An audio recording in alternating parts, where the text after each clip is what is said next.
So first of all, I'm going to take Anas Al-Takriti to start the session. Anas is the former president of the Muslim Association of Britain and notable member of the anti-war movement.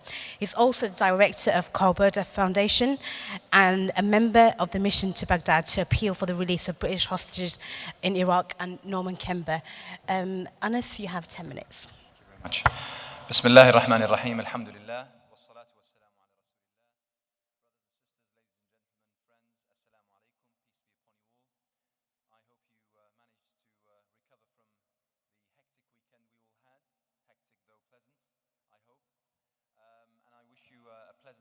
Final day here in Islam Expo. This particular title, Islamophobia or free speech, I would suggest, and if I may, being a director and organizer of Islam Expo, try to touch on the very concept of Islam Expo in trying to address these particular aspects. I'll use that, and then I'll leave it to my co-panelists to maybe then take it forward to addressing the concept itself, talking about facts and figures, about the kind of side effects that come as a result of this concept of Islamophobia, which we'll try to address whether it's a reality or maybe a figment of Muslims' imagination, and then maybe particularly with our brother and friend from the United States, maybe even see what's happening on the other side of the Atlantic. So the very first thing that I'd like to start with is the very name, Islamophobia. This, whenever we've tried to address this particular aspect, the argument that comes back is invariably, well, you know, it doesn't make sense. The Islamophobia is something that you've just invented. It doesn't really, you know, the word itself, it means nothing whatsoever. It's nonsensical, and therefore basically you're just trying to promote something in order to gain certain ends or certain objectives or the like. The word linguistically means the fear of Islam. I don't think it's the fear of Islam per se that we have a problem with. I think what we are talking about is essentially a new form of racism, maybe a little bit toned down from the very vivid, very clear, very overt racism in terms of either gender or race or ethnicity or color or the such, but a racist tendency nonetheless. And to those who say that, well, the Islamophobia, I mean, why is it phobia, why is it fear and the such, I would also direct their attention to, for instance, the usage of the term homophobia, which is also portrayed as a problem of modern society. So once again, what does that mean? If we are going to argue against Islamophobia, then how do we fit in the term homophobia? I'm pretty sure it's not the fear of gay men and women. I'm pretty sure it means something totally different, and many classify that as being a racist tendency or a sort of a discriminatory tendency towards people of that particular orientation. So that's in terms of Islamophobia. But what we tried to do here in Islam Expo, and this was essentially when the idea was conceived back in late 2003, early 2004, is that the feeling was that whilst we recognized that there was this negative kind of imagery, the negative kind of reporting, the negative illustration or address or rhetoric or discourse when it comes to Muslims and to Islam, the problem, or part of the problem that we faced as a Muslim community, was how we reacted to it. The reaction to the problem is part of either problematizing the issue, exacerbating the problem, or solving it. And we needed to look at that. Our feeling back then was that by far and large, and I wouldn't generalize, the response of the community through its collective organizations, through the facets that make up the shape and face of the Muslim community in Britain, the response was fairly negative. Complaining, moaning, detaching ourselves from either engaging in politics or the media or the like, feeling that there was no hope, nowhere to go. We needed to isolate ourselves. Maybe responding through quite negative means that we condemn, we criticize, we do not condone or approve of either the usage of violence, a threatening language, or the like. And therefore, the idea of Islam Expo was basically to embark on a form of positive campaign in order to try to address those concerns, those perceptions, those ideas that we see as negative in relation to Islam and Muslims. Now, Islam Expo specifically was built upon the concept of freedom. Freedom of people to come in, roam as they wish, move without any kind of restrictions, engage as they wish or not at all, discuss whatever ideas they have, speak their views, air their concerns, air their grievances, openly and freely. I hope that over the past 3 days, and today is the 4th, I hope that those of you who have taken part in the debates and the seminars and been part of the exhibition hall and the crowds that have come to Islam Expo, I hope that you've seen that has, to a large extent, been achieved. That's the kind of platform we wanted to provide. My belief is that whilst due to the play of politics and the drive of certain sectors of the media, a negative is established. A negative in the psyche, a negative in the subconscious, a negative in the perception is established. We know the phrase that, you tell a lie, you repeat it enough times, you start to believe it yourself. And unfortunately, even ourselves as Muslims, whilst, a certain claim that would emerge suddenly, we would attack and we would criticize and refute and reject over many, months of it being repeated time and time again, all of a sudden we start talking as though it's a matter of fact. Whether it be certain labels like extremism or terrorism or radicalism or the such, which everyone at the beginning demanded an identification of, all of a sudden we started using those terms as given by the identifications or illustrations given to them by the producers or those who actually came up with these terms. So the power game that was played by both the political as well as the media circles established certain negatives within the perception, within the psyche. And what we felt was the best response was for people to actually speak their minds. You see, the best way for me to address a concern that I have in regards with the other is to actually engage with the other, to come up to the other and say to them, this is something that I do not like. We all have neighbors. Some of our neighbors aren't as pleasant as we dream of. The best way to solve the problem with your neighbor is to actually knock on their door, have a quiet and nice word with them, maybe have them over for a cup of tea, solve your problems. What unfortunately we are facing is the fact that certain circles within society, both the Muslim community as well as the wider society, are doing the actual opposite, are building up walls. The fences are getting higher and higher and higher. And therefore, those tendencies, whether they be Islamophobic or actually racist, are becoming more embedded, more engrossed. They're becoming more elaborate and more intensified.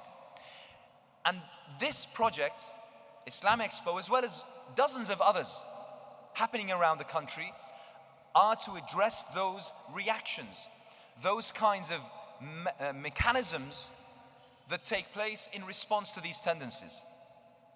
And I think that we have managed to embark on what I hope will be a continued positive kind of approach towards the concept or the phenomenon of Islamophobia throughout society. Now, amongst the questions that we all recognize is, for instance, are these concerns regarding Islam, these fears of Islam, these feelings or tendencies of apprehension of Islam, are they justified or not? Do they have justification? Should we blame those who actually harbor such negative feelings in regards with Islam and Muslims? That is a serious question, and a question that we have to address. Brushing it aside and saying no one is allowed to ask any question is not going to solve the problem. Since people are worried, it means that their concerns are real, and I have to address them. Shying them away, not talking about them, does not make them go away. The other question is, does Islamophobia, as many whom I would term as overtly Islamophobic, in fact, some of them have actually written saying, well, Islamophobia, count me in. You know, some have actually paraded their Islamophobic tendencies and said, yes, absolutely, I am Islamophobic. What they would say, in order to distinguish between Islamophobia and clear and blunt and raw racism, is to say, well, I don't have a problem with you being a Muslim, but what I do despise is Islam. So you have to respect my freedom of speech and my freedom of thought in that I despise Islam. There is no question that everyone is at will and free to love or despise anything or anyone as they wish. But it's what kind of impact, what reverberation, how that resonates on how people engage and interact and their behavior in society and how it reflects on society as a whole. That is what really concerns us, and that's what should concern us. Because if there is no question that when you harbor such a tendency of loathing or hatred towards people of a different complexion or a different ethnicity or a different tendency or the like, that will ultimately come into practice at one stage or the other throughout any manifestation of society. So that is the main concern. The other is, since we're talking about free speech and the title is Islamophobia or free speech, and since Ruqayya introduced the element of the Danish cartoons, for instance, and when certain Muslims expressed their anger as to the publication of these cartoons, some in very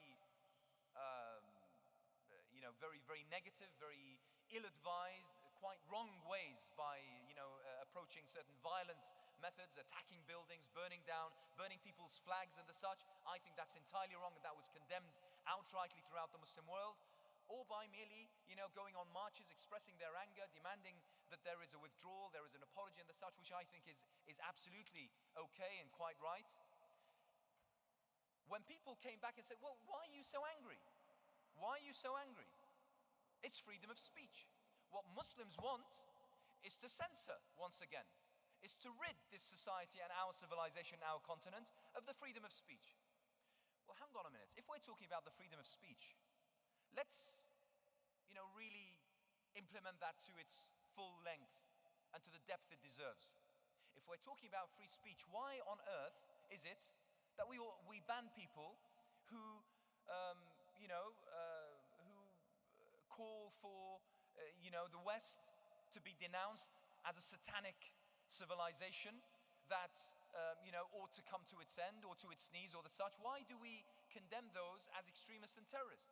Why do we condemn those as people who should be banned from our lands, who should not be invited to our countries, who should not be, heard and listened to, and anyone who is found to harbor any of their tapes or recordings or archives will themselves be associated and affiliated and detained for a certain period of time, long or short, without charge and without trial. Why is that? Also, this very suggestion that I am free to attack what is sacred to you, but you have no right to come back and attack me for transgressing on what is sacred to you, is basically saying this: my God, and I'm talking here figuratively, my God is freedom of speech, and that I will carry to the very end.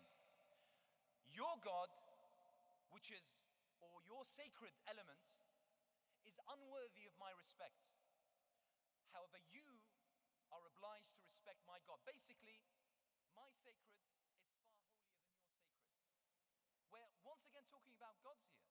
We're talking about what is sacred to us. And today in our secular, liberal societies, the issue of freedom of speech is sacred.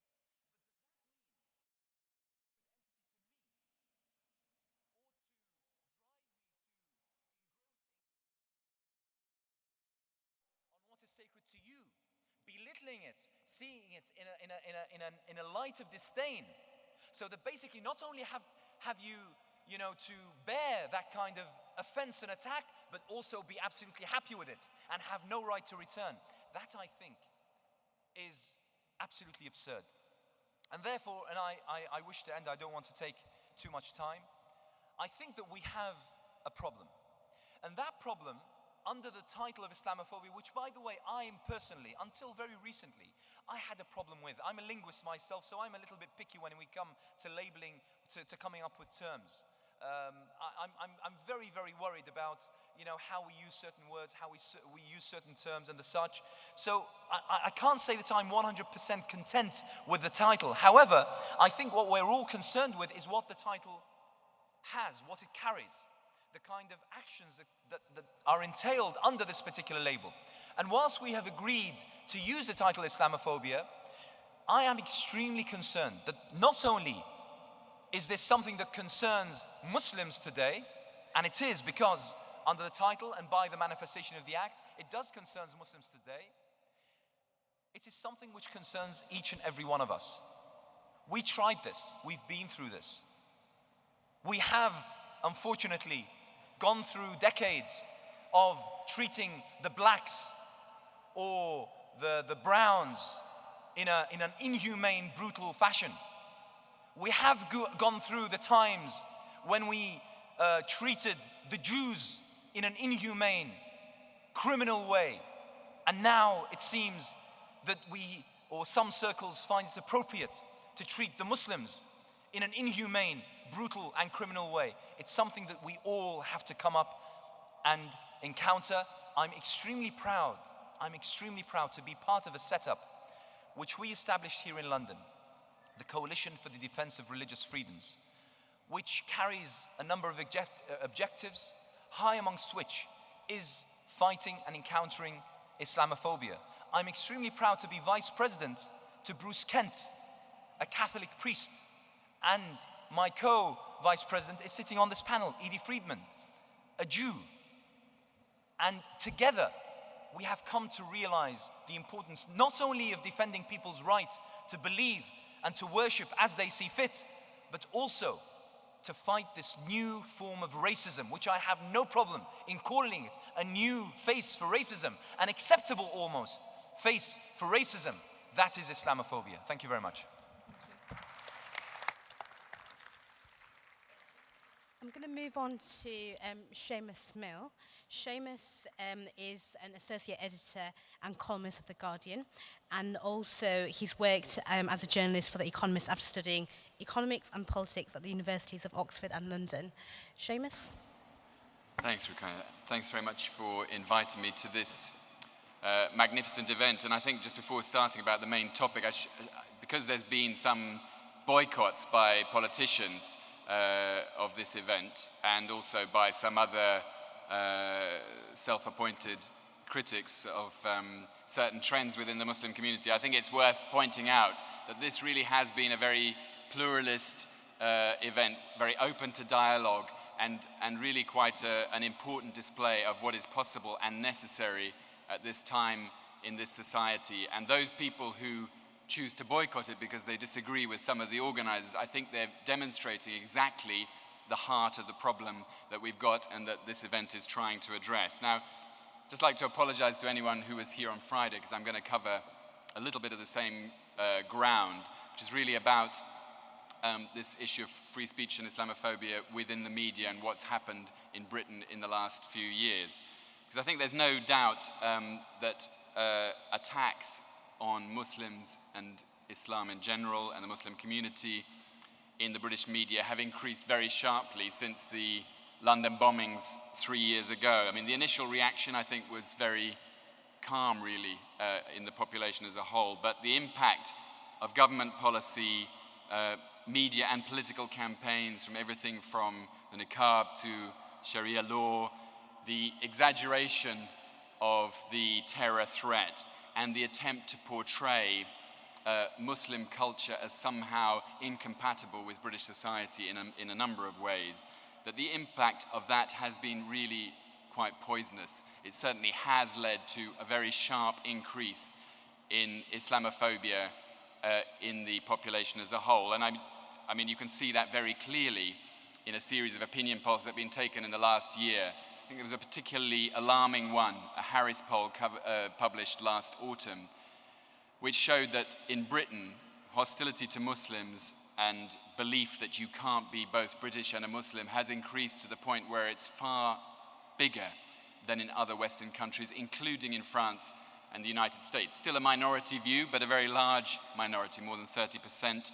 And I think that was also reflected in the opinion poll for ICM that was broadcast in the very good Dispatches program last week by Peter Oban on Channel 4, showing that about half the population in Britain hold Islam somehow partly to blame for terror attacks in Britain. And of course, this increase in Islamophobia that has been fed by both politics and the media leads to physical attacks on the ground, as I'm sure many of you are well aware. And there's no doubt that the figures show an increase in attacks on Muslims for racial Islamophobic reasons, and they definitely spike around the time of media campaigns against the Muslim community. Now, of course, most of these attacks are not framed as attacks on Islam as such, although there are some people, as Anna said, like, for example, the former editor of the BBC Today program, Rod Liddle, who says, you know, Islamophobia, count me in. But generally, as all the academic studies and as common sense tells you, the most of these attacks on Islam and the community are couched in the form of, in the tabloids, what are really very, very lurid and hostile stories, often false, as Obon's program showed last week, like the story of the hospital beds that had to be turned to Mecca, the attacks on the soldier's home that never was, the bus driver who got his passengers to get off so that he could pray, which never happened. You know, we have a string of these kind of stories, and you have to remember that most people in Britain, as again shows up in the evidence, you know, aren't aware of knowing Muslims, or they don't know Muslims. They don't have any direct experience of Islam or Muslims, so they're getting their understanding of what Islam and Muslims are from these kind of hysterical stories. And of course, that's got nothing to do with free speech. It's an abuse of free speech, not an example of it. But it's not just in the tabloids. We've also got the problem in another form in the more upmarket media. The Times, the Telegraph, Channel 4 and the BBC as well, often fed by think tanks with a very strong neoconservative agenda. And these are stories which aren't necessarily false, but they are disproportionate, taken out of context, and blurring all sorts of important distinctions in a way that they're reporting. And for example, there have been a series of reports in the broadcast media about extremism defined in a whole series of different ways within the community, within British mosques. And of course, some of the examples they're picking on are true, and they're very negative phenomena, but the way it's presented to the ordinary viewer or reader is something that is far, far bigger and disproportionate than is the reality, and giving people what is in fact a fundamentally false impression, often blurring the distinction between cultural practices and aspects of Islam with the terror campaigns of takfiri jihadists, and in a way which is both wrong and quite dishonest, but also leading people to, you know, basically misunderstand what is actually going on in the society. And I mean, I don't know whether people remember, but there was a very positive TV report on Newsnight last autumn, which exposed one of these kind of reports, which was again about extremism in British mosques, exposed that the fact that the evidence which was gathered by Policy Exchange, a right-wing think tank, was actually partly, if not more than partly, faked. And again, giving an impression which is entirely misleading and fans the flames of anti-Muslim prejudice in this country. Now, I think it's necessary to have a free debate about these subjects so that communities understand each other and what is really going on. It's necessary to have honest reporting, including about negative phenomena within the Muslim community, whether it's about gay rights or gender equality or apostasy. But it has to be fair, and it has to be in proportion, and it has to be the same kind of reporting that would be applied to other communities. And that clearly is not what's happened at all. I mean, the result of this kind of negative Islamophobic reporting and coverage in the media has been to people basically to misunderstand cultural differences, to misunderstand the causes of the terror threat, and to misunderstand, for example, Islamism, political Islam, which is exactly what has led to some of the boycotts of this very important event. So, I mean, I think we just need to be aware that there is an agenda behind this kind of Islamophobic coverage. It doesn't happen by coincidence. There are political drivers of it. And I think, you know, the first driver of that coverage is an attempt by powerful forces in this country, both in politics and the media, to justify the war on terror, the occupation of Iraq and Afghanistan. Because, you know, if you're trying to say to people, actually these terror attacks are nothing to do with us, they're to do with you know, a strange ideology that has somehow come from nowhere and that is in the depths of the Muslim community. It's not actually to do with what we've done. It's nothing to do with the fact that we've attacked and occupied Muslim countries. Then it's a very useful technique to try and turn the finger of blame from what you've done to the community you want to victimize instead. I think there's a second factor driving this kind of hostile Islamophobic coverage, which is a fear among certain secular liberals that achievements, cultural achievements that they've made are somehow being whittled away. And this, you know, often, you know, swings into outright Islamophobia and anti-Muslim racism, as was clear in the comments of the novelist Martin Amis when he thought he was attacking Islamism, and he talked about the threat of the Islamist birth rate in Europe. I mean, when someone says that, you know very well they're not talking about Islamism or political Islam, they're talking about Muslims, they're talking about the Muslim birth rate, which is a straightforward bit of racism. And then the third factor, I think, driving this kind of coverage is what Anas has already talked about, a new form of racism, which is, you know, pretty similar to the old form, but is given a new twist, linked to the increase in migration in the world, linked to the imperial drive in the Muslim world in the Middle East. And although some people find it hard to understand, as Anna said, they find this Islamophobia thing very, very tricky, and does it really exist? It's very well understood by people like the BNP, who've switched the focus of their racism from attacking Jews and black people to attacking Muslims. And you know, you listen to what Nick Griffin says, the leader of the BNP, and he says we must capitalize on the growing wave of public hostility to Islam being whipped up by the mass media. And you see, therefore, very directly the connection between what is not a case of free speech, but is a case of Islamophobic media coverage, and what happens on the ground in the most deprived communities of this country. So I think, you know, we're not talking about fair reporting or free speech. You know, anyone who's been an editor in a newspaper or a TV program knows that there are always choices being made. There's always editorial judgments being taken about the impact of a story, about its balance, about its context.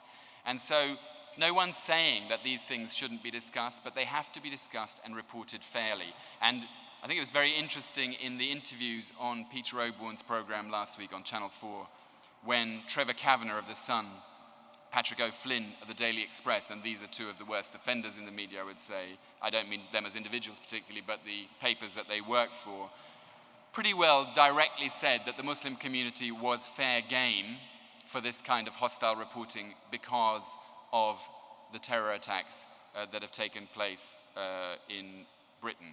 And I think, you know, no one who values community relations or the future peace of this country can be very happy about that kind of mentality.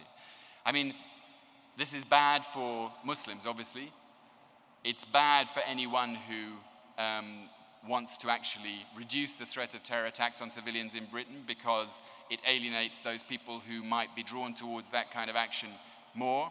It's bad for social cohesion in Britain, and it's also bad for the necessary change in foreign policy that needs to take place if we're to have a more peaceful world and better relations between Muslims and non-Muslims. But although the situation's dangerous and negative, I think there's no need for despair about it. We have been in this place before. I mean, there are no exact analogies in history, but I think there are remarkable similarities between the kind of Islamophobic rhetoric and discourse and campaigns in the media right now and what was said about Jews before the First World War and the Second World War in this country. And we're sitting in a building, as I was saying the other night, that was the scene of one of the most notorious fascist rallies against Jews and the left in Britain, which took place here in 1934 and was supported at that time. The fascists were supported by important sections of the media, including the Daily Mail, which had a banner headline, "Hurrah for the black shirts." There was a lot of violence at that rally, and it began to be part of the process which saw people in Britain turn against the fascists and turn against the anti-Semitism that they were driving in the most vicious way. So we in the media have got a responsibility. I think there's a responsibility in politics, and I think it's very important that the role of Muslim activists linking up with the wider political movements against the war, against racism, carry on and intensify, because I think they've been very positive in the last 7 years. I think, and this is not meant as a criticism at all of Muslims, but there is a necessity for Muslims to also campaign against their misrepresentation in the media in a more effective way, because it's only through this kind of campaigning that we will turn it back. But I think it can be, and that the lobbying for fair treatment and genuine free speech is something that will benefit us all. Thanks very much.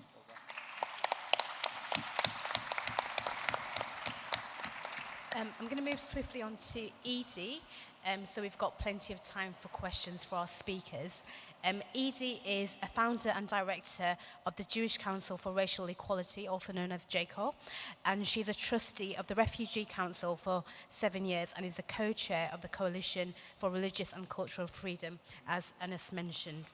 And she's also a member of the advisory board of a newly formed organisation, Responsibility. Edie? Right, thank you. Can you hear me in the back? Right. Good morning. As a contribution to the discussion today, I'd like to make 3 relatively brief points.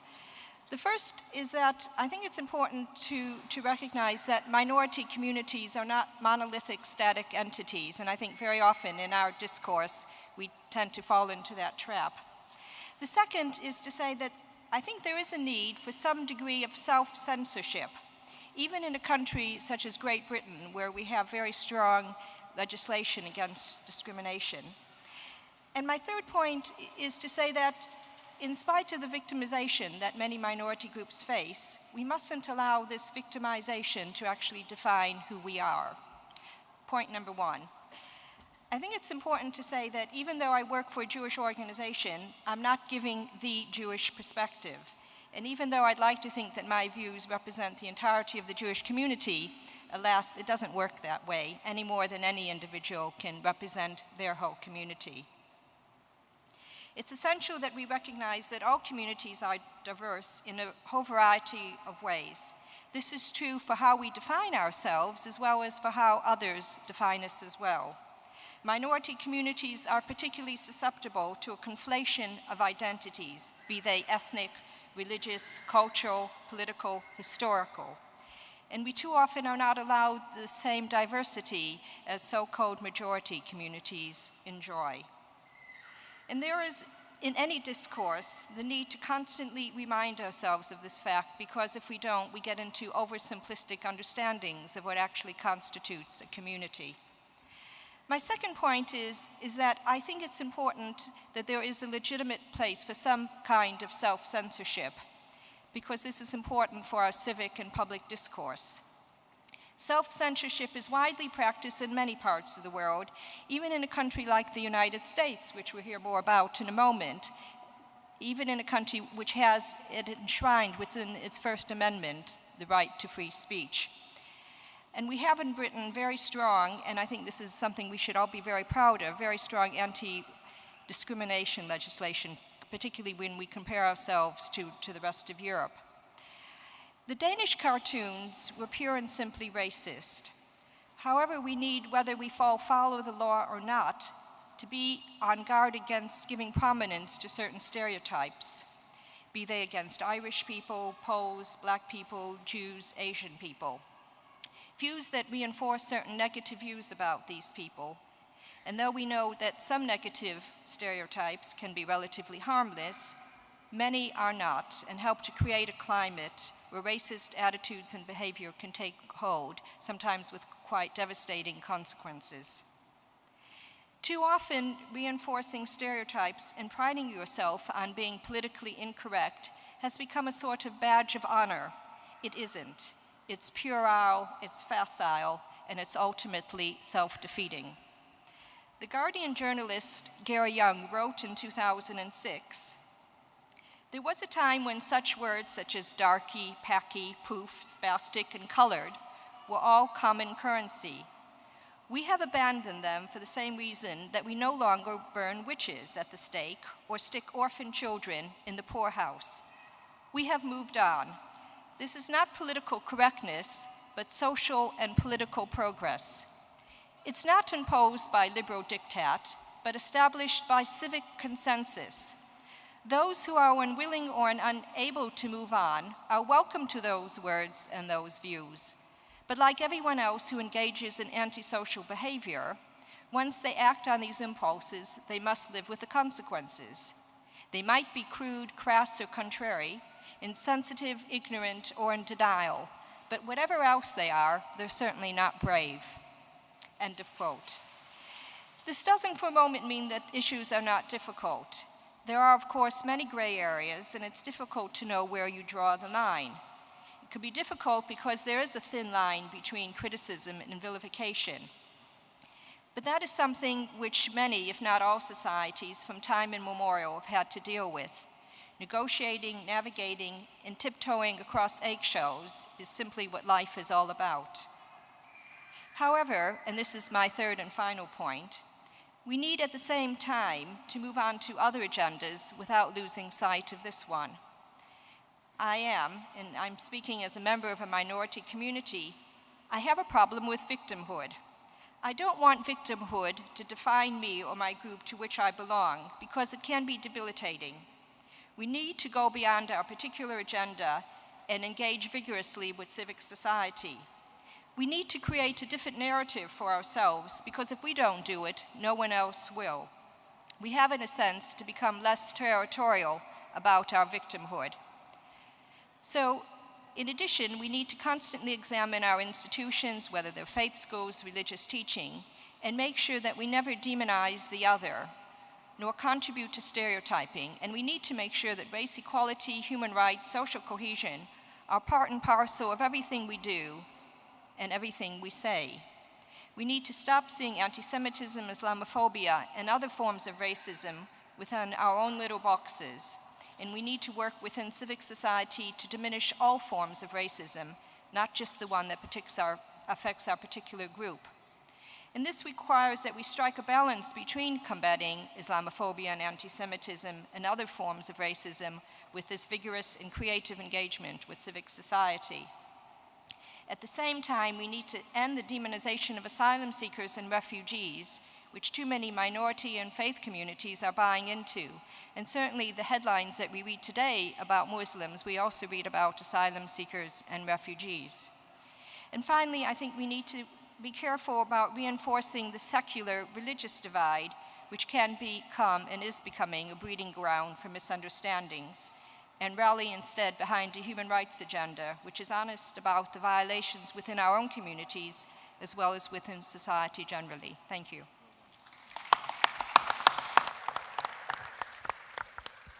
Thank you, Edie. Some interesting points you've raised there, which I'm sure we can explore. I'm going to move on to our final speaker, Nihad Awad. Nihad is the Executive Director of the Council of American Islamic Relations, also known as CARE, a Washington, D.C.-based American Muslim political and civil rights group. Nihad? Thank you. Assalamu alaikum. Peace be with you. Assalamu alaikum wa rahmatullahi wa barakatuh. In the name of God, the compassionate, the merciful. I'm very honored to be here, to be invited, and to speak to you. Yesterday when I arrived in London, coming from Washington, D.C., the immigration officer asked me, where are you going? I said, I'm going to Islam Expo. She said, to do what? I said, to speak. Speak on what? I said, Islamophobia. She said, what is Islamophobia? I said, the fear of Islam. She was puzzled. She did not know what is Islamophobia. But I am sure she knows that there is fear about Islam. But the term itself is not known. The term is maybe relatively new in the past 10 years or so. But the phenomenon has been there for hundreds of years. You've seen it in literature, in art, in movies, in the press coverage, in the way Islam and Muslims have been perceived, projected, mainly in Western media. I would like to talk to you about some of our experiences in the United States. But also let me just differentiate between, a couple of things. Number one, Islamophobia as a term is a technical one. Some people use it to show that Muslims are becoming paranoid and defensive. Some Muslims are using it to play victimhood. But most importantly, the effects and impact of Islamophobia have to be dealt with scientifically. It is a phenomenon that affects the lives of all people who are involved. Number one, I believe there is a serious lack of information about Islam and Muslims. People fear the unknown. When you are not known, you expect people to misunderstand you. When people misunderstand you, they may mistreat you. And I believe that the level of information in the West, in Europe, in the United States, is shockingly low and negative. 67% of people in the United States cannot define what Islam is. They do not know Islam. 10% of those who were surveyed in the United States believe that Muslims worship the moon god. If you extrapolate, you think that about 30 million people do not know that Muslims worship the Creator. To me, this is scary. I fear that. The second largest religion in the world, not to be known, in the age of information technology, in the age of globalization, that's scary to me. People do not know what Muslims stand for. And here, I think also there is legitimate fear when people, all what they see on television, all what they see about Islam is violence, extremism, and the impact of violence and extremism. I, as a Muslim, when I put myself in the shoe of people of other faith, watching television every day, I get scared myself. If all I know about Islam and the Muslim world is negative news, is confrontation, then I do not have a positive impression about Muslims and Islam. And we Muslims, especially here, we have to recognize this and deal with it effectively. But also on the first point, before I leave it, Muslims have the duty to inform people about Islam if they want to introduce Islamophobia. I tell to my brothers and sisters in the United States, before you complain, educate. Share what you know about Islam with others. And the best way to share what you know about Islam with others is by living Islam. Second, there is a legitimate fear that exists in the West only among those who do not know Islam. And therefore, the Muslim communities in the West, in Europe, in the United States, have to do their part to educate. And I will talk about this later on. But also the third part, Islamophobes. After 9/11, there is a new industry in the West. I call it the fear industry. People exploit legitimate fear of people to fan the flame of hatred and to beat the drum of war and conflict. Some people profit from this when they write editorials, when they write stories, when they build organizations and raise funds to confront the Muslims. The Muslims are coming. The Muslims are taking over. The Muslims are invading Europe. The Muslims are going to control. People are profiteering from this fear. And on a higher level, some politicians exploit the ignorance about Islam. Some politicians mislead people. Some politicians commit the resources of the country to kill and be killed. And 9/11 was exploited in an ugly fashion, that in our country, some people committed troops to go and invade other countries. And before that, there was huge propaganda about Iraq, about Saddam Hussein. I'm not defending Saddam Hussein. He was an evil. But a bigger evil is to destroy a nation and commit troops and resources and billions of dollars based on propaganda and fabrication and misleading the public and the world and intimidating those who speak against you. This is Islamophobia.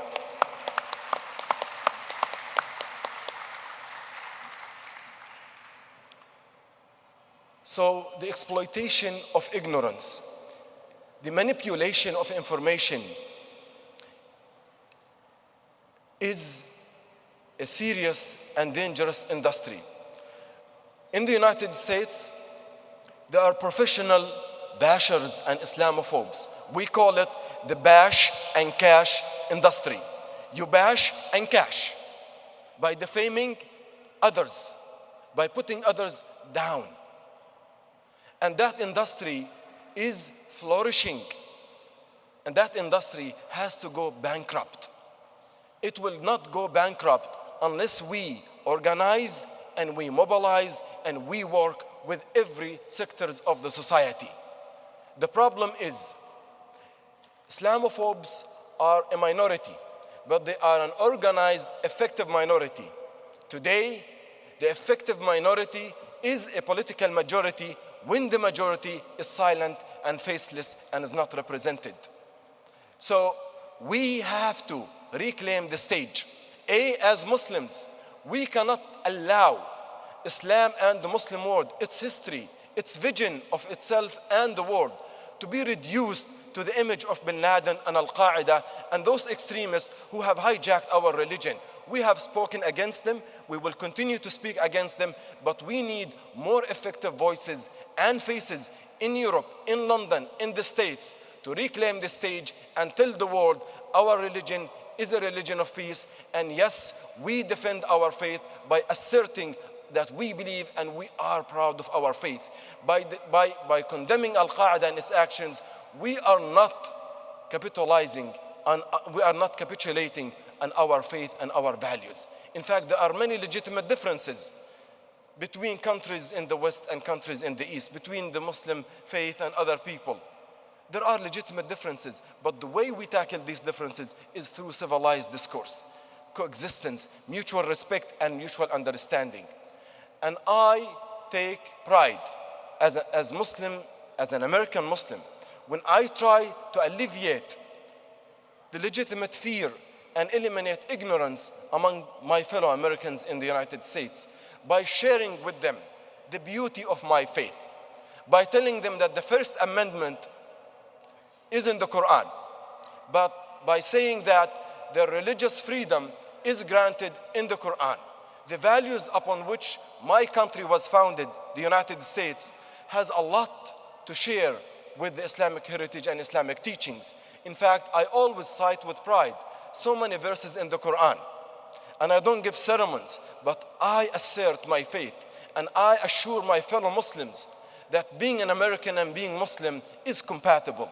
There is no difference between my faith and other faiths when it comes to the values of justice and mutual respect. In fact, allow me just to cite a couple of examples for our friends who are not Muslims and present with us today. God says in the Quran, "O mankind," addressing diversity, which has been a challenge throughout history in Europe and in the United States. We did not handle diversity well.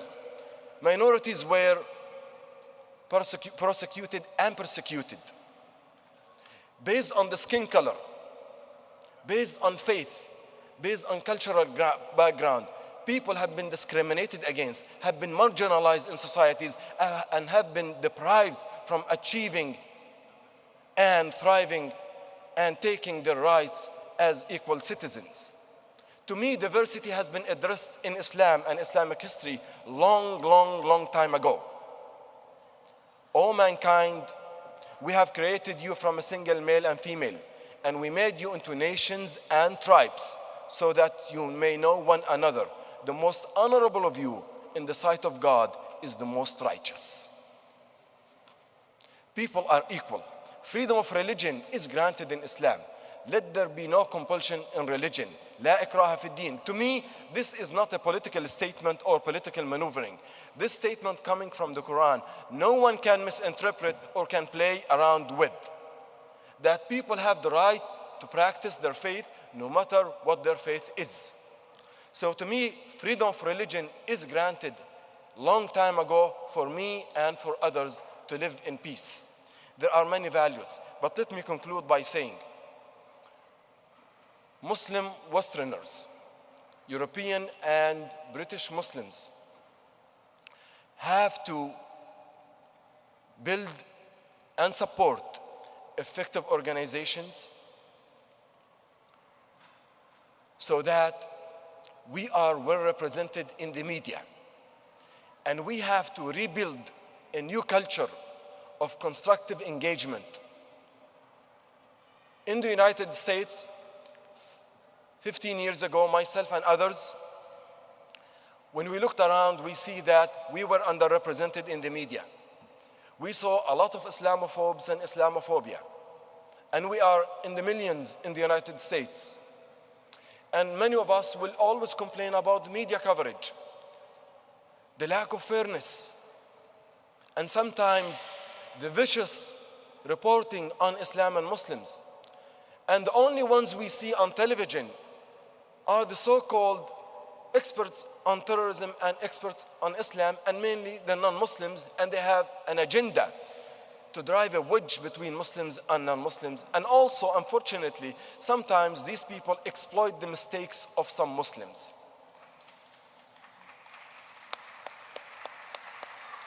But it is my role to change that. And the way to do it is to change it myself and to take action. 14 years ago, we decided to put our faith into action and started an organization called CARE, the Council on American Islamic Relations. Not many people were engaged at the beginning.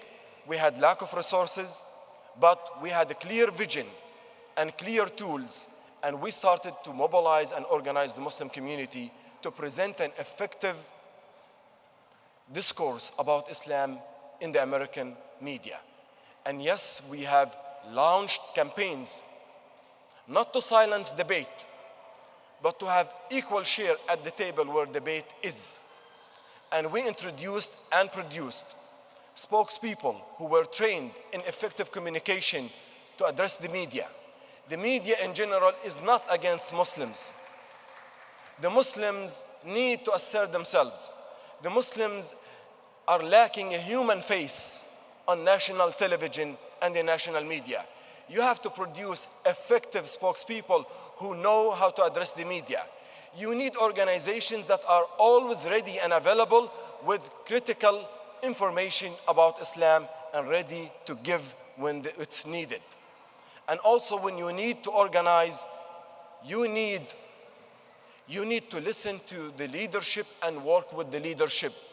As I said, the minority that's effective, it can be political majority. And the Muslim community in Britain can have a better voice if it's organized both electronically, socially, and politically. You are a voting power. In very critical elections, you can be swing voters. Politicians need your money and need your voice, but also they need your input. My final point, my brothers and sisters, is you have to build alliances. There are many good people in the society who share your values, who share your vision, who share that we have a secure and safe society. And I think, again, to conclude, the best way to fight Islamophobia is introducing Islam through your civic life. When people know Islam and Muslims, they will feel comfortable with you. In the absence of Muslims, Muslims will be represented by people who do not know about Islam. And then we will continue to complain. Finally, as I said, before you complain, educate and advocate, organize and legislate. Thank you very much.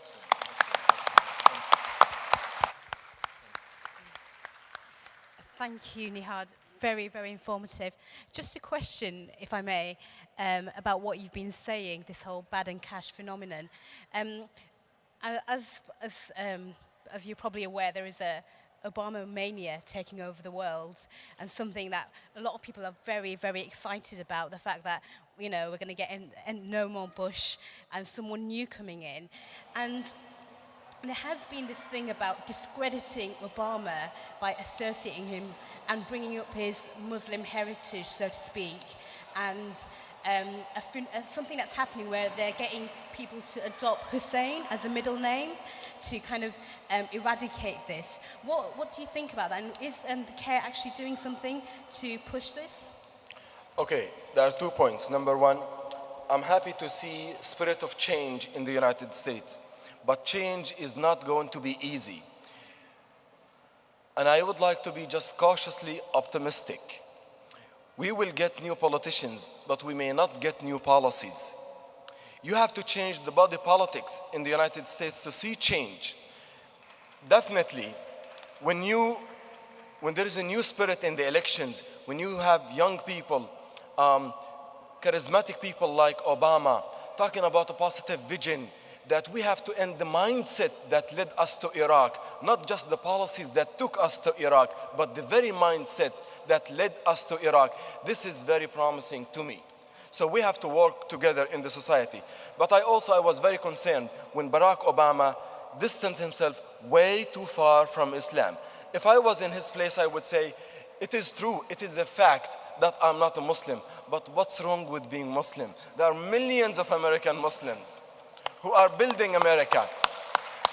So also I think here where we needed leadership, when 2 sisters in Michigan were asked to go away from the background so they do not appear with Barack Obama in the picture.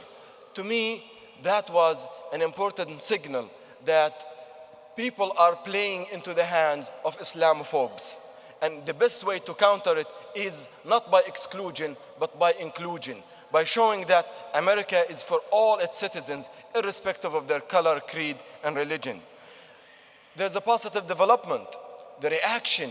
Many people said, okay, let's fight back and let's adopt the middle name of Barack Obama by changing our names or naming our children. I think this is an effective, positive reaction, but it has to be followed with education and more engagement by the Muslim community, and capitalize on this interest in learning about Barack's heritage by telling people about that heritage, what it stands for, and hopefully, when we have a new president, we will have a new spirit that will avoid the past mistakes in foreign policy. Thank you. I think there's been a common theme from what our speakers have said about this term of Islamophobia and whether it is the right term to be using. And from what I've picked up, it seems to be very much linked to a political context. And I just want to ask our speakers if you think that it's fair for us to make parallels to what's happened to previous communities in the past. I think 20 years ago there was a fear of the Irish community and what was happening in the IRA and their struggle for independence from the British occupiers in the north of Ireland. Are we fair to make those comparisons? Is it in a political context in a war of terror, or can we say that it's a theological thing and a fear of Islam? Seamus?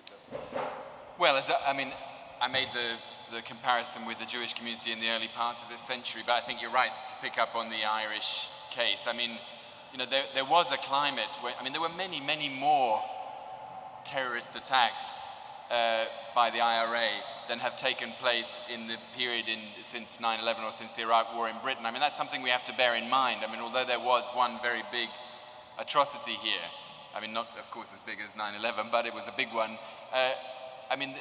There were many more during the IRA campaign. There was also a very bitter and hostile media and public attitude towards Irish people in Britain as a result. Although I would say it didn't reach the kind of depths, both culturally, religiously, politically, that it has in the Muslim case in recent years. And I think that is because of the much wider global context of the situation we're in now. The fact that it is that the main imperial occupations in our time are taking place in the Muslim world, and that Islam has become a mobilizing banner for people to oppose that strategic attempt to dominate the very crucial strategic region in the world. So I think that the situation now is not unprecedented, of course, but it has its own special characteristics, and I think the global nature of it, the conflict that we're talking about, is the very particular one that gives it both the historic poisonous edge, which relates to the history of Islam-West relations, but also the very intense conflicts that are now taking place as a result of Western policy. Thank you. Does anybody else want to say anything on that? Or? Are we going to open? Yeah, we are. I'd just like to, one point that came up during the presentations made. On Friday, I shared a platform with, amongst other panelists, Yasmin Ali Bai Brown, who wrote an excellent piece in today's Independent, by the way. I urge you all to have a look at it. And one of the things that she mentioned was how important it was for the Muslims to look within themselves before blaming others. And there were several comments from the floor also suggesting that maybe we tend to blame the United States or the West more than we ought to.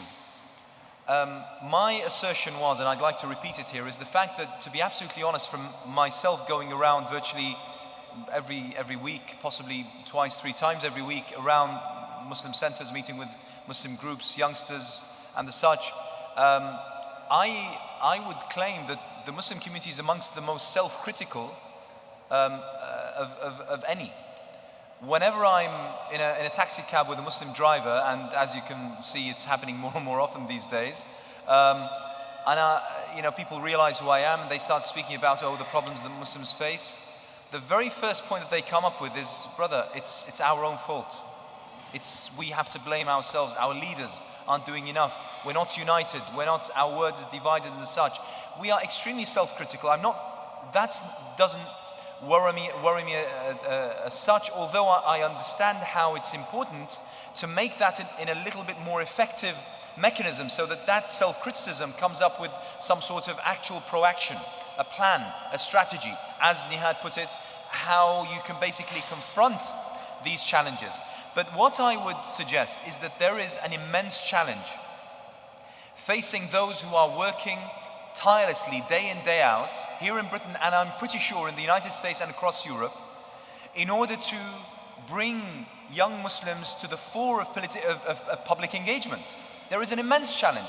I've spent my entire life, as far back as I can remember, since I was 17 or 18, going around high school campuses and university campuses and talking to people about Islam, The thrust of my message is for them to get involved, to come out of their shells, not to be isolated, to treat their neighbors with the love and respect that Islam demands, to open up our doors. There is no difference between anyone in terms of our humanity, the shared vision for life and the such. That was our message. But unfortunately, particularly recently over the past few years, this has become incredibly impeded by various facets of society. And I'll mention one particular week, only 1 week, just to give you an example. Here in Britain, in February, I think it was the second week in February, if my memory serves me right, 3 things happened. The very first thing that happened that week was that government, having deliberated and debated for many, many weeks, discussed and negotiated for many, many weeks, refused to allow the entry of the eminent Sheikh Yusuf al-Qaradawi to Britain. Sheikh Yusuf al-Qaradawi, despite many people disagreeing with his views, is someone who has served the notion of engagement, of interfaith dialogue, of reaching out to various people of all faiths, for tolerance, if you will, if that term serves anything, like no other person has in the entire world. I make that claim, and please challenge me if I'm wrong. There is no one who has called, who has lambasted the extremists and the terrorists and come under their wrath as a result of his message and his teachings like Sheikh Yusuf al-Qaradawi. Someone who actually went many steps beyond the call of duty and called on Muslims in the States, and Nihad will agree with me, to actually donate blood and organs for the victims of those injured in the atrocities of the Twin Towers. The same here in 7/7, calling on people to share, the notions of humanity and life and peace and the such with everyone. And that person being refused entry into Britain, by the way, why? To seek medical treatment, for no other, not because he was attending any conference or anything. That sent a message, and that was a political decision. The second thing that happened that week was the revelation that the security forces had been tagging a Muslim member of parliament, Sadiq Khan, in his private meetings in his capacity as a solicitor, when visiting a friend of his, a neighbor of his, a constituent of his, in prison. He was actually bugged. A Muslim MP. Now, how much more engaged can you become? How much more British can you become than Sadiq Khan? A lawyer and solicitor by profession, a human rights activist and a founder of Liberty, a member of parliament, someone who put his name within the political structure and won in an election. You see, the difficulty that I am facing, I have to say, is that I am telling these youngsters, angry and frustrated by the images they see, by the headlines that they read, I'm telling them the best way to do this, to confront this, to win this over, is to engage. And they easily point to Sadiq Khan and said, well, he engaged. Look at what happened to him. Look what happened to him. Look at Sheikh Yusuf al-Qaradawi. All his sermons, which the extremists hate and despise and attack him for, look what's happened to him. He didn't win any friends. And finally, what happened that week? We ended with the bizarre, and this was actually what brought it home, the bizarre media frenzy about the comments made by the Archbishop of Canterbury, no less, in an hour-long lecture which he delivered to a group of selected intellectuals, in which, in 1.5 lines, he spoke about how it could be possible for certain aspects of Sharia law, particularly pertaining to allowing women to gain freedom from domineering and abusive husbands. Maybe that is something we can embed in English law. The frenzy that followed, the attacks that he came under, the apologies that he was demanded. In fact, people wanted to displace him from his position simply because he had dared speak a word which seems to have a tint of favor or in favor of Islam. That brought it home, you see. So therefore, all the efforts that come from my side and the organizations that work on my side to have young Muslims further engage are met by these actions, political, security, and from the media, that prove that I am wrong, that engaging will not solve the problem. And therefore, we have to widen the scope of the discussion that we are having. Yes, there are things that we need to address from within the Muslim community. But you see, if we see this as a bridge building process, a bridge can only be built from two shores simultaneously, step by step, and then meet somewhere in the middle. What we are asking is, meet us halfway. Meet us halfway. We're on our way, definitely, but we need to see some sort of action, correlation, reciprocation from the other shore.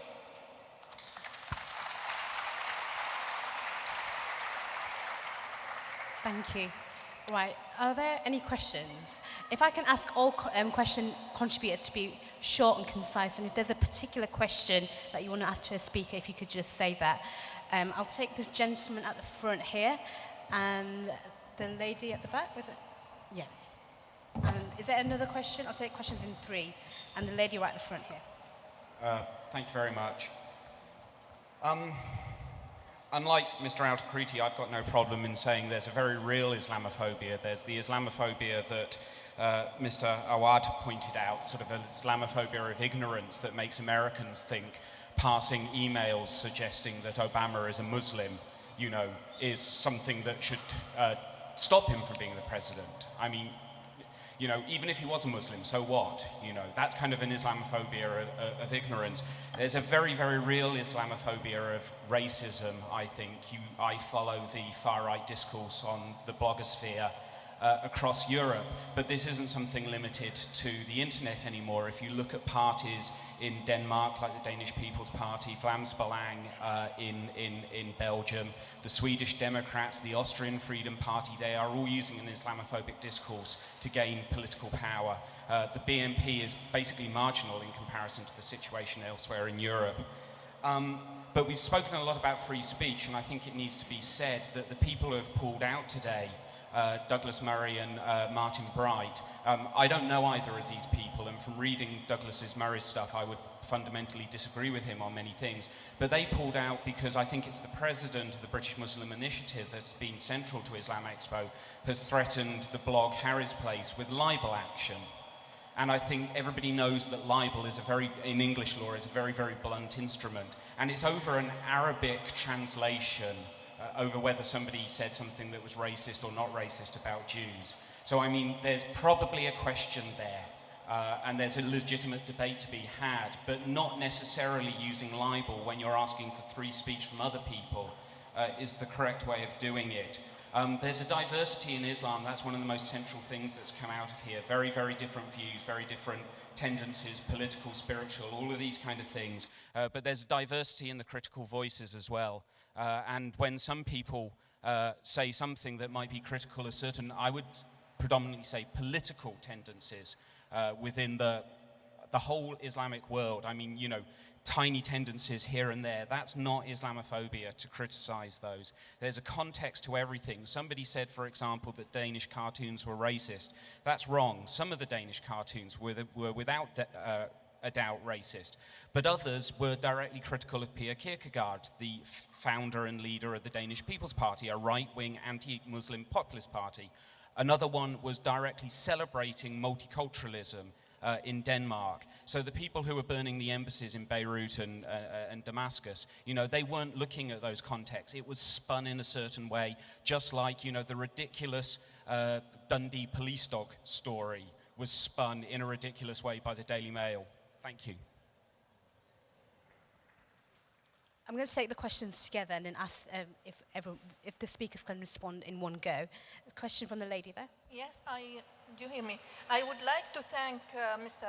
Awad for mentioning that people fear that they do not know or understand, and it's very important. And in this category lies what correctly Mr. Takriti has said, that they behaved so, they behaved in a frenzied way against Dr. Qaradawi and against the Muslim member of parliament, because there is not the information from the part of the Muslims that balances the view of those who have a political agenda of portraying Muslims as the demons. So this is the uppermost in the media now, and we Muslims have not mastered the tools for counteracting such a situation. We need to master the tools, the media tools, the information tools, and the public relations tools in order to be able to portray what we really are and to bring this to the public so that people with a certain agenda would not have an open playing field for themselves. So thank you very much. That's what I wanted Thank to you. I'm going to take the question from the lady here, and then I'll take another round of questions. This is a question to Seamus regarding false journalism. If the newspapers had to print apologies on their front pages instead of hiding it in the back somewhere, would this be a deterrent to the lies that they print? And if so, who could I write to help bring this into force? Thank you. Just to pick up on the question that was asked at the front, I think as someone who's worked quite a lot in the student movement, I've felt that there's been a lot of complaints of a double standard, really, especially when it seems that there's one rule for Muslims and another for the rest of the community, in particular when it comes to the British National Party. You know, Nick Griffin made comments like Islam is a wicked, vicious religion. He went to 2 trials and he wasn't convicted. Surely that is incitement to racial hatred, yet the guys who protested at the Danish cartoons were arrested and were convicted. So is there hypocrisy, or is it all in our heads? I'm going to start right from the far left, from Edie first, and then make my way up. Edie, the far left. Right, I'm on far. Thank you for that. So what question did you want me to address about the hypocrisy? Yes. I did, and the question... Well, I mean, you know, some of the cartoons were racist and some were not. But, you know, why print them? I mean, you know, what is this all about? So I think you need to look very carefully at motives. Just to go back, because I think it's an important point about should we be looking at history? Should we be making comparisons? And sometimes this could be very valid. Other times, I do get anxious that sometimes minority groups have a sort of game of who is the biggest victim, and we have a sort of atrocity, which was worse, the Holocaust or slavery.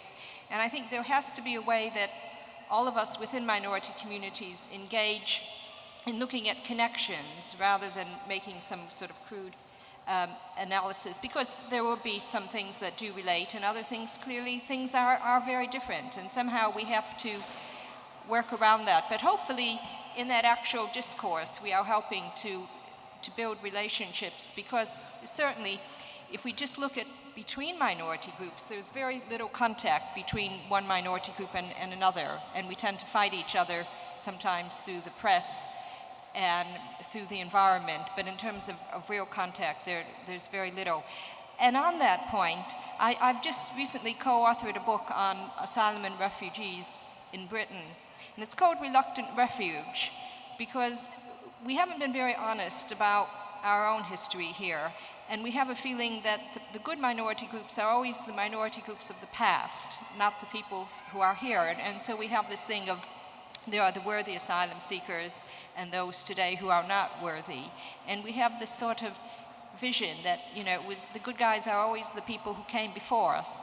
But of course the reality is that if we look at the immigration legislation, which was directed against Jewish people in 1905 and 1919, that we certainly didn't have very positive images and views about minority groups then, and it's only in retrospect can we put them on a pedestal, a very false one, as we demonize groups today. So I think in terms of of Britain coming to terms with its own history, its own identity, and there's a lot of discussion now about Britishness, that an important component of that, which we minority groups have to play a part in, is to be honest about who we are, where we've come from, and more importantly, perhaps, where we're going.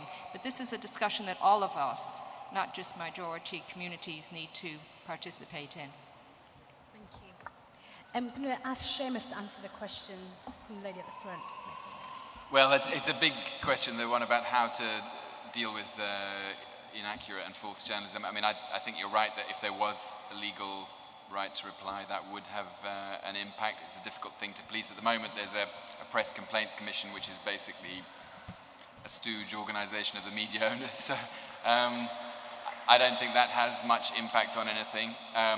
There's changes in the ownership of the media that are important, but I think in a way we can't wait for all that. I mean, this situation is quite an urgent and pressing and damaging one, and so I think there has to be much more direct pressure and activism on the media right now to change the things that we've been talking about. I mean, you're not going to get overnight change, you're not going to get all the change you want, but we need to make some changes now, and I think the media is susceptible to pressure in ways that sometimes people outside it don't fully see, because maybe they write in a letter and it doesn't get printed and they think, well, what's the point? But actually I think campaigns to change particular things in newspapers and in TV are effective. In the case of the BBC and the broadcast media, there's statutory obligations they have, so they are pressurable. Just to pick up the point that was made earlier about sort of freedom of speech and stuff, and in relation to this event, I mean, I'm not a big fan of the libel laws because they are weighted very much in favour of the wealthy and so on, but I think you have to, I mean, people are so abused. Muslim activists have been so abused and so ruthlessly misrepresented in ways in which there is no comeback. So to me it's not surprising if they reach for what's available. But I think the more important point really is that I don't believe that these boycotts are to do with, you know, a libel action against Harry's Place. I think it's a solidarity action by a political group organising inside and outside the government that has a particular political agenda, and they wanted to score a hit against this event, this Islam Expo. I think actually it's been counterproductive. I think they've shown themselves to be frightened of debate, that the organisers of this event have been shown to be the people who want to have debate, including with their fiercest critics, pluralism and engagement. And the other side, the side that supports war and has been demonising the Muslim community, has shown itself to be unable to engage, and the government's running scared of debate. And I think that's what's come out of these events. Thank you. Anas, Can I just state a few facts so that we have the complete picture, and particularly now that it's become public knowledge. We were adamant from the very start when we started putting together the plenaries, the speakers.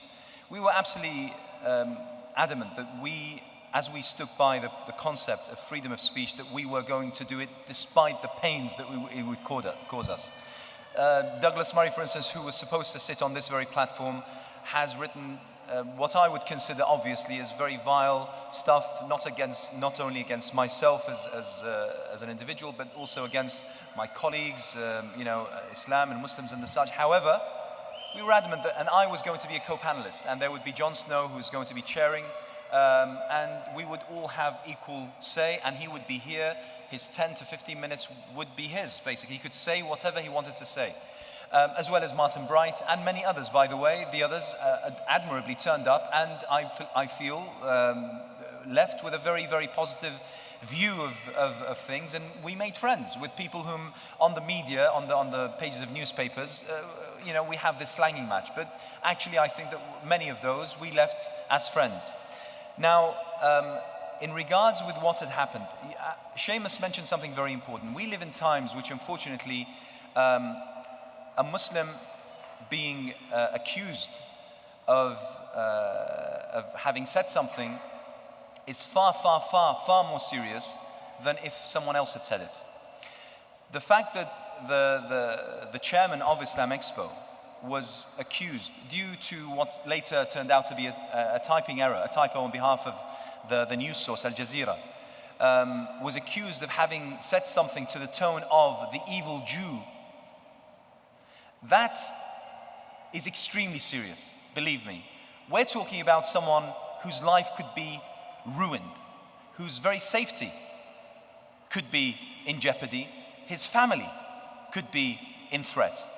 We're talking about someone who will no longer have, bread to win in this particular country and maybe throughout, the Western world. It's a very, very, very serious accusation. Besides the fact that neither myself nor the gentleman accused would ever Islamically accept to say something like this. And if ever anyone mentioned such a word or such a phrase, that would be condemned outrightly by ourselves.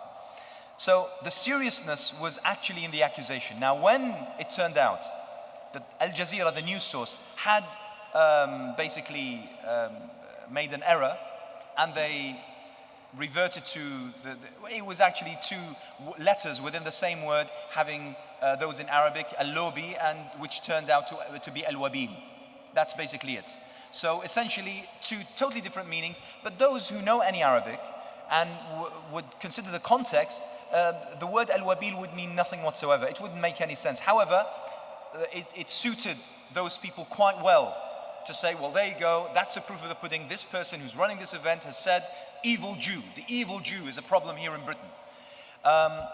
As I said, this is a very serious accusation. Now, what we did was essentially write a letter, which is on the very website, by the way. I wrote it myself, I signed it, saying that now that you know what has happened, please withdraw that article. And we have notified, that's the extent to which we went, we have notified our legal advisors. This is a very serious matter. That gentleman could have been picked up from his home that very same morning as a result of this particular report, which, by the way, is not only a blog, but which immediately hit many other mainstream articles in many broadsheets, including Melanie Phillips and others. So all of a sudden it became mainstream news. And someone as prominent and as important as Muhammad Sawalha, it's a very, very, very serious issue, not against just him as an individual and the organization, but a large chunk of the Muslim community. So that was the extent to which we went. To make it out as though we are suing them, that's a lie.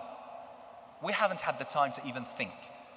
Never mind, go and meet with our legal advisors or instruct them to take proceedings or the such. However, we have made it very, very clear that unless there is a retraction, a clarification made as to exactly what Mr. Sawal has said, we will, of course, because of the seriousness of the matter.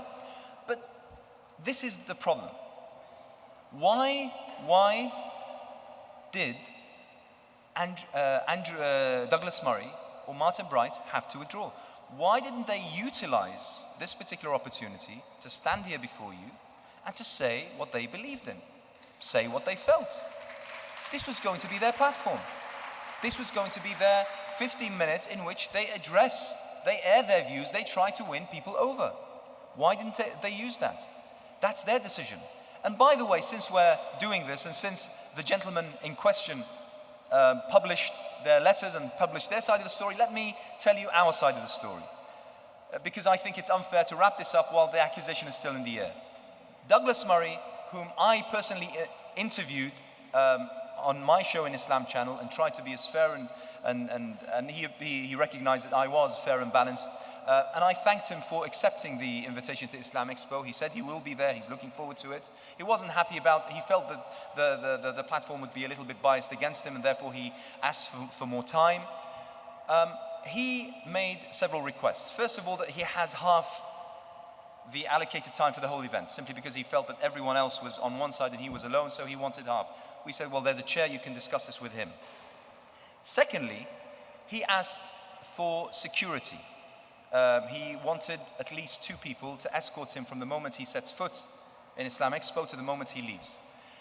Now, as insulting as that is, because as most of our friends from all religions, from all faiths, those who agree or disagree with us, will tell you that the experience has been at least pleasant and at best quite remarkable. As offensive as that was, so not only the organizers but everyone here at Islam Expo, however, we courteously responded and said, that's absolutely fine. We will notify us when you'll be arriving, where from, either from the tube or your own car, and we will provide you with the kind of security that you want.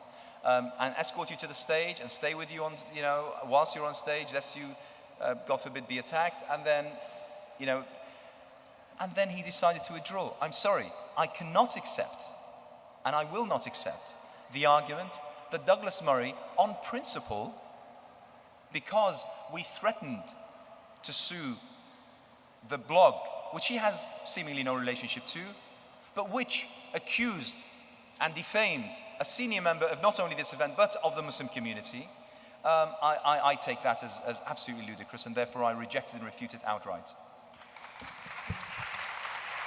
Thank you. Nihad, do you want to answer that question, or can we ask? As you like it.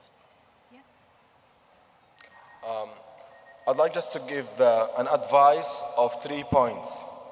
Number one, an advice to myself, to my Muslim brothers and sisters here and in the States.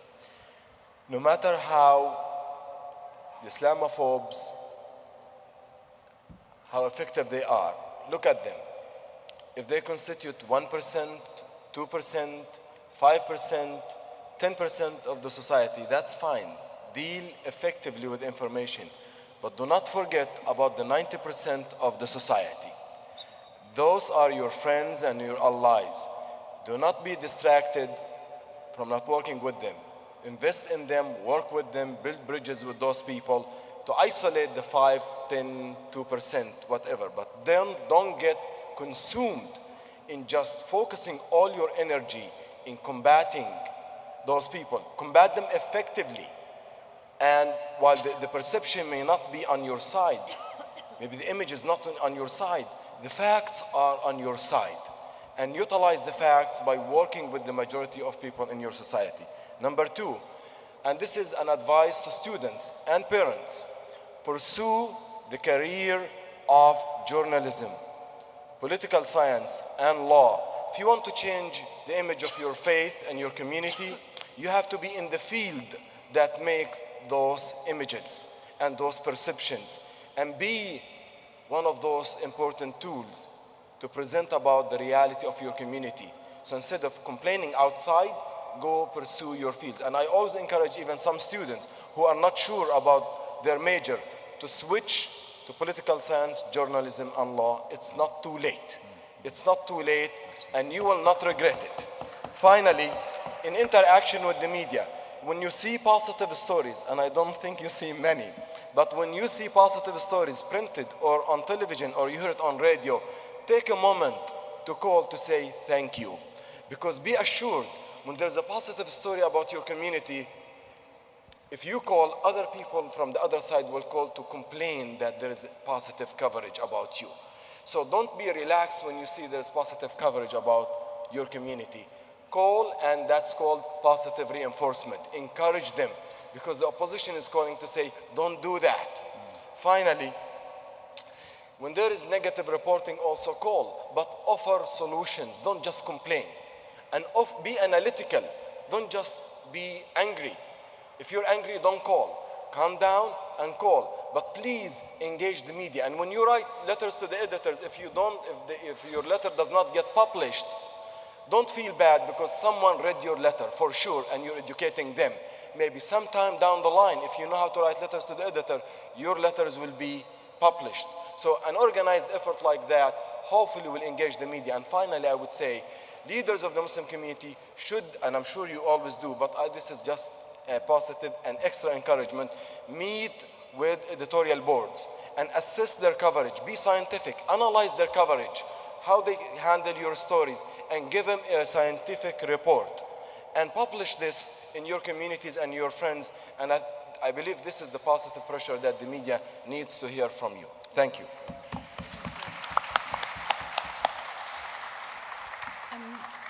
We are running over time, and I know Seamus has to leave. I'm not sure if, I don't know how many more questions there were, but we do need to wrap up. So are there really brief questions? Okay, I'm going to take two more. Gentleman on the back and the lady on that side. And yeah, jump in. But if you can really keep it really, really brief, so our panelists can respond. And if I can ask our panelists to keep the responses brief too. Sorry. You can answer Can you ask the question? You can answer the call. The caller has a question. I've given my card. I'm the founder patron of South Asian Development Partnership. After 7/7, we felt that the Muslim community is being blamed for the reason they have not done anything. So first conference we had in London, 7/7 and beyond, peace in our communities. We invited the young from across the community, Muslims, Christians, Hindus, to interact with each other. After that, we had conference 2006 in Reading. 2007, let me finish. It will be very interesting for you to know that what we have been doing, I'm a Hindu, I'm not a Muslim, but I have felt it. It is time that the community should come forward, all the community to support in time of need for the Muslims. After 2007, we had in Birmingham and Leeds, and this year we have put in House of Commons before all the politicians. My regret is this: we invited media. Anything good is being done, media is just not interested. We met many young people, we have made the DVDs, still we are on the road to interact with the general public and get the right message. I was very interested to hear all what the speakers have said, and I really commend them because what they are teaching, similar to it, we have been doing. Now, if any media is around, I would like they should come and speak to me so that they should do the right thing. Yes, they are good in highlighting the bad news, but the good news should prevail the bad news. This is what is needed. Thank you very much. We do really need to finish. If I can ask, if you could keep it really, really brief, like 30 seconds, and if you could just ask the question. Sister there, and then brother there. And thank you very much for the beautiful presentation from everybody here. I have small questions too. What if people who take all these big decisions politically are not interested in the proper Islam? They don't want you to show the pure, clear and noble image of Islam. And they are interested very much to show any kind of extremist points or extremist activities. They benefit from it, and they want it very desperately. This is the first point. Sorry, can I just ask you for one question? Just because yes, we've got... Yes, the question. What if, the people here are not interested? And also, maybe it's time to talk about Islamophobia, because wherever there's military presence, it's like tsunami. There's poverty, there's death, there's millions, and destruction of countries with great infrastructure and very strong, and they go like beggars now and in debt, and they focus directly on all the basic service to dehumanize the people and their lives. Thank you. So maybe the media could help and talk about the Islamophobia that we are feeling in the Middle East. Thank you. I think we've got... Thank you very much, and maybe elsewhere. Cheers. Can you keep it really brief? Yes. Yep. Brother there, can someone take the mic to him? Seamus, do you need to go? Okay, I'm just going to have to... Seamus does have to go now. I just want to say thank you for speaking today. Thanks very much. Thank you.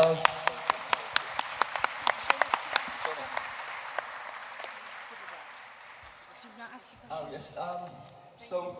If you replace caricature of the prophet to the caricature of, say, Orthodox Jews, the answer is very clear. It's sheer racism. And after the World War II, the condemnations and reflection of Nazis and anti-Semitism should have been institutionalized in Europe and in the world. So, isn't there something fundamentally wrong or fundamentally lacking in it? Why it happens, and why should we need to construct bridge from the beginning? This is my question. Thank you. Thank you. Maybe you want to go first? Edie, do you want to go first? Sorry, can you just repeat the question? Why do we have to... Sorry. Could you just, in one sentence, say what the question is? So the You forgot. Islamophobia can be compared to the anti-Semitism. Yes. So, is there something wrong in the educations of condemnations of Nazis, all such things in educations and in the public sphere? Is there something wrong or lacking in it? This is my question. Well, clearly there is. I mean, in all sorts of ways. And, you know, this is a complicated issue which requires education, it requires dialogue, it requires people engaged together. So it's a complicated issue, and I think we need a whole variety of different responses. But, you know, the racism that we see, and anti-Semitism still continues today, so it's not yesterday's racism. But, you know, we're pretty nasty about each other all over the world, and, you know, this is something that we have to stand up and acknowledge and do what we can to stop this flow. Thank you, Edie. Nihad? Do you want to answer any of the points made? No, I think, you know, generally sometimes media and politicians are interested in the negative stories because it is more sensational. In the United States, we have a saying, it says, if it bleeds, it leads.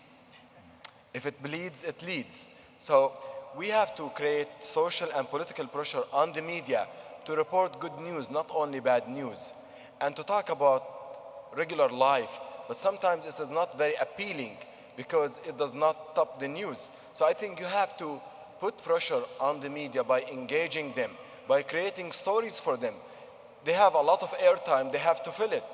If all they get from around the world is violence and negative stories, these are the stories that will bombard you every night and every day.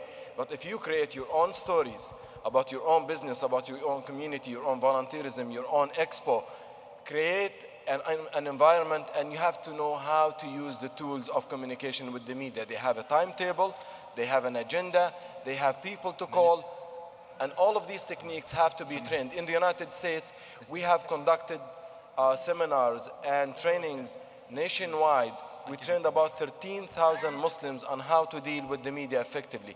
And I think here the Muslim organizations are doing a good job, but also we can share experiences on how to engage the media positively and focus on real life stories instead of just the exceptional stories. Can I, just a couple of points. Firstly, I have just been informed, by the way, just to clarify a point. And as I said, we have been too immersed in all this to realize what's happening. But due to the fact that the blog site that published this accusation, not refusing to retract its initial article, our legal advisors have actually proceeded with libel. So I just wanted to put that, announce that. But I want to end with this, and this is a message to my own brothers and sisters and also to myself.